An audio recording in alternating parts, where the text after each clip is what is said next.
Alright, so Raw, it wasn't that good.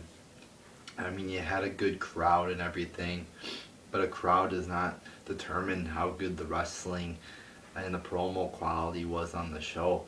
I mean, the crowd was great. It was awesome. It was fun. It was a fun atmosphere. But the wrestling was horrible. I mean, you had a bunch of shitty matches. You had a couple good things like Cesaro becoming a Heyman guy and a good Heyman promo. But it's like that was it. I mean, the matches were just horrible. They were shit. And you had a couple of good segments, but overall, I mean, this show wasn't that good. I mean, I'm sure I haven't looked at what people have been saying about it, but I'm sure they're saying it's like an epic show or whatever. I didn't think it was. You got to start off the show, Brian and Triple H coming out to cut a promo. It's basically Brian just doing yes for like 5 minutes. So he cuts a little bit of a promo. Triple H comes out, makes a match. Triple H versus Brian for the main event. Wasn't much of a promo. I mean, I was expecting more from, maybe a 10 or 15 minute promo from Brian. It's like his first segment after you won the belt. I was expecting a lot more from this. And not just a fucking going, yes. I like the yes chant. It's cool. But you can't just do it the whole fucking segment. I mean, you gotta do something else. Cut a promo, do something. Because this just didn't do it for me. Then we get the Wyatts defeating Big E, Sheamus, and Cena. The crowd was really hyped during this match. Cena's getting booed out of the fucking building, and so is Sheamus. And Big E probably not getting booed as much, I don't think, but he was still getting booed. The Wyatts were super over in this match, but the match was alright. I mean, it's not like it was great or anything. I mean, I'm sure you're gonna get a lot of people saying epic match, but the crowd was great. Does not mean the match though was great. I mean, you had some, okay wrestling, but it wasn't great. I did not enjoy the wrestling that much. So, okay match here. Glad the Wyatts won as well. But it's basically over for the Wyatts. I mean, they had their chance at Mania. WWE had their chance to put them over at Mania, and they failed. So, I mean, yeah, they won here, but it's like this win pales in comparison to what a win at Mania would have done for them. Then we get Emma and Santino defeating Fandango and Summer Rae. This is what I'm talking about, guys. A bunch of shit during this show. A bunch of jobbers on this show. Summer Rae and Fandango and Emma and Santino, really. Um, it was like 2 or 3 minutes long. The match is, stupid. Nobody really cares about these four people, especially Santino and, Santino especially. I mean, who the fuck cares about Santino except 2-year-old kids? But, Fandango, they were fandangoing, and, the crowd did make it a little more entertaining than it actually was, but it was a bunch of bullshit. I mean, you get, at least you got a good, Emma does that good submission. I think she called it the Emma lock, so at least you get a good submission there, but, this is just complete shit what they're doing with Emma, pairing her with Santino, a fucking loser Santino, so this match was just stupid. Then we get Heyman coming out. Very good promo here. Very good. That's being, very good at worst. I think this could have been classified as a great promo. I love this promo from Heyman. He puts Lesnar over. He makes him seem like he's the greatest of all time. It was just an epic promo. I mean, I was just sitting in my chair, just eyes glued on the computer. I watched it on the computer, so my eyes were glued on the computer screen. Yeah, my car broke down. I was doing my WrestleMania review in the car. Tried to turn on the car and it didn't work, so that fucking sucked. So I was a little late getting home, but watched it on the computer. So I was watching on the computer. My eyes were just glued to the computer the whole time. So yeah, that was a very good promo. Makes Lesnar seem like he's the greatest ever. Maybe not the greatest ever, but he makes him seem like he's, awesome. Then we get this promo for Adam Rose, this vignette. He just debuted in NXT, and they're already ready to debut him on Raw. Are you fucking serious? This is a guy who just runs around the ring with a bunch of weirdos partying in NXT.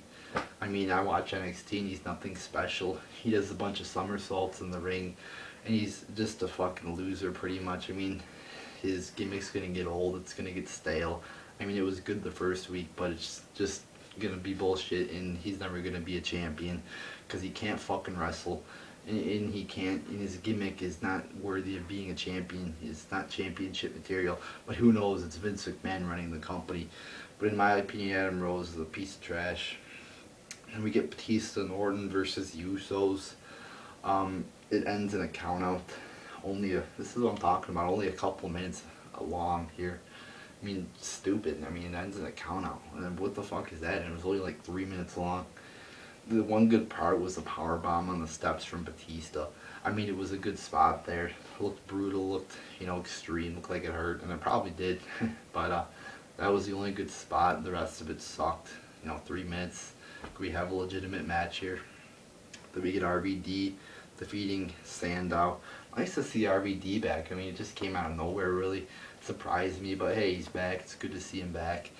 RVD he's still got it. He's like, what? He's getting up there. I don't know how old he is, but he's one of those guys like Jericho who just keep getting better, or maybe not better, but they maintain their ability of wrestling. They don't, their wrestling ability stays the same, or it doesn't, get where they're boring in the ring. RVD still has it. He's still got a great moveset, and he's still a pretty good wrestler. So nice to see him back. Hopefully he's back for a while, and hopefully his run is better than it was last year. This match, I mean, it was basically a squash match. I mean, this is what I'm talking about. Another match here, which is like, you could have put RVD in a match, against a guy who's actually higher up in the company, like Cesaro. Maybe you could have saw that, RVD versus Cesaro, or just somebody other than a jobber like Sandow. Yeah, I like Sandow, but he's a fucking jobber. I mean, this match was, again, another 5-minute match, a jobber squash match here. And, yeah, I mean, it was nice to see him back, but it's not a legitimate match here. And, yeah, he's got a good moveset. He's a good wrestler, so I'm glad to see him back, and hopefully he's on to some, hopefully he's high up in the company and does something productive, as opposed to last time where he jobbed out the fucking Del Rio. Then we get the Bad News Barrett defeating Rey Mysterio. The crowd was really into Barrett. I don't know, I'm not a big fan of Barrett, but the crowd was. The match was alright. You had Bad News Barrett winning. A couple okay spots in it, so I guess the match was alright. Again, really, Bad News Barrett's a jobber, or whatever, Wade Barrett, whatever the fuck you want to call him. Rey Mysterio's a fucking jobber too. So it's like another jobber match here. That was a couple. I don't know. I don't specifically remember how long this was, but I don't remember being at like a 10-minute match or anything. I think it was like 5 minutes. So again, 2 jobbers in a 5-minute match. Or I know it wasn't a long match, but I'm pretty sure it was like 5 minutes long. Then you get Rusev defeating Zack Ryder. Just another squash match here. This is what I'm talking about. Just a bunch of stupid matches where you know who's going to win. They're a couple minutes long, and Rusev does have a couple nice moves, but it was predictable he was going to win. And with this Rusev guy, he can't even fucking talk. I don't even think he knows how to speak English, because I've never seen him talk in NXT. So, yeah, I mean, it's hard to be a fucking successful in the company if you can't even fucking speak. I mean, it's ridiculous. They got a lot on in there for him, and she speaks in Bulgarian half the time, or whatever the fuck that language is. So this character, I mean, he looks like an alright wrestler, decent wrestler, but I mean, the fucking gimmick is just retarded. So this match was just a basic squash match here. Again, another match where it's like not a legitimate match. I can't take this match seriously. It's fucking Zack Ryder, really. So, and for the past month, they've been having him come out and like stand on the fucking steps or whatever, and it's ridiculous. Just debut him in a fucking match. You don't have to have him come out every fucking week, take up 5 minutes of fucking Raw and have him stand on some motherfucking steps. I mean, it's ridiculous how they debut people nowadays. Then we get, let's see here, the Ultimate Warrior coming out. This was good. We cut a good promo here. And it was just nice to see the Warrior. on Raw. I wasn't expecting this. It was a cool moment here. So yeah, that was actually one of the better parts of Monday Night Raw, having Warrior there.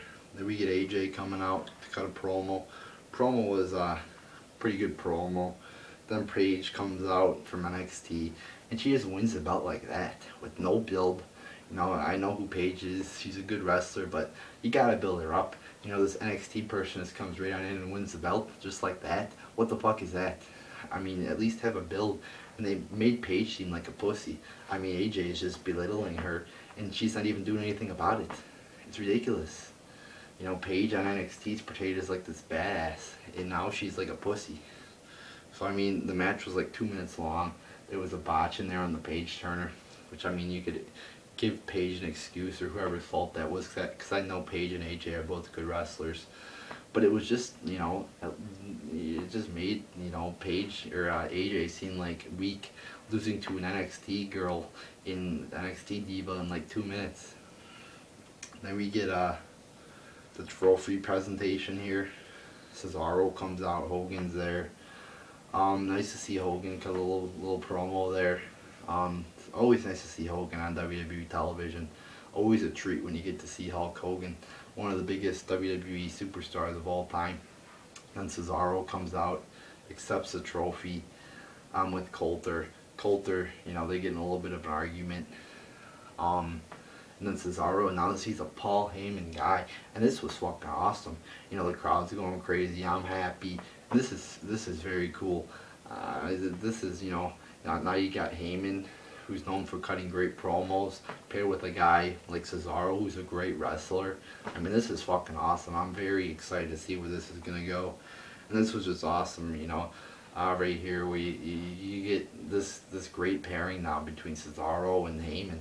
I mean, I'm very excited for this. So then we get Cesaro and Swagger in a match. The match was boring.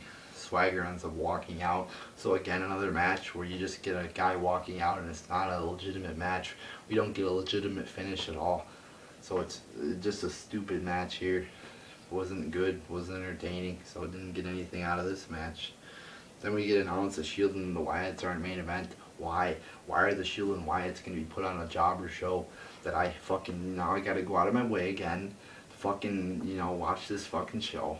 I know it's going to be a good match, but the last time I went out of my way to watch a show, the Undertaker was on the main event, and it was a shitty show. So, I'm going to watch the show, probably put a review up tomorrow or sometime. Or sometime in the future, but it's just ridiculous how they keep putting, these matches which should be like main events on Raw, or even pay-per-views. They should be on Raw. These segments deserve to be on Raw, and they put them on a fucking jobber show.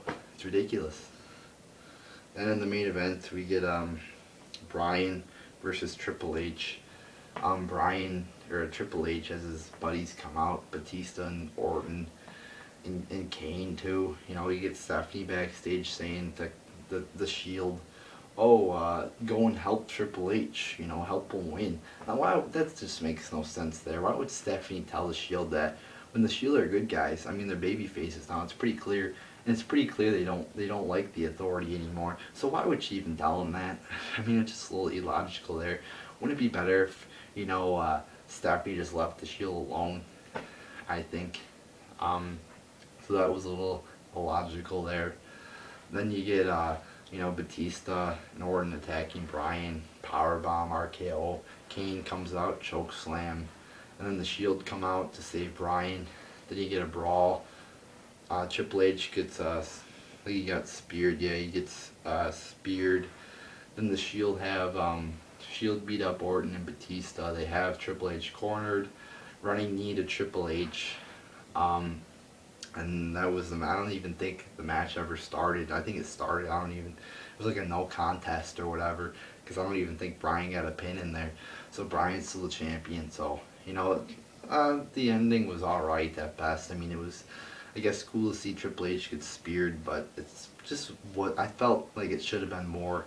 I mean, we didn't even get a match. I thought we were gonna have a match. Didn't get a match. So the ending was, it's okay at best, but. The show of Raw, some good segments, but no good matches at all. So this show was, a mediocre show. So there you go, people.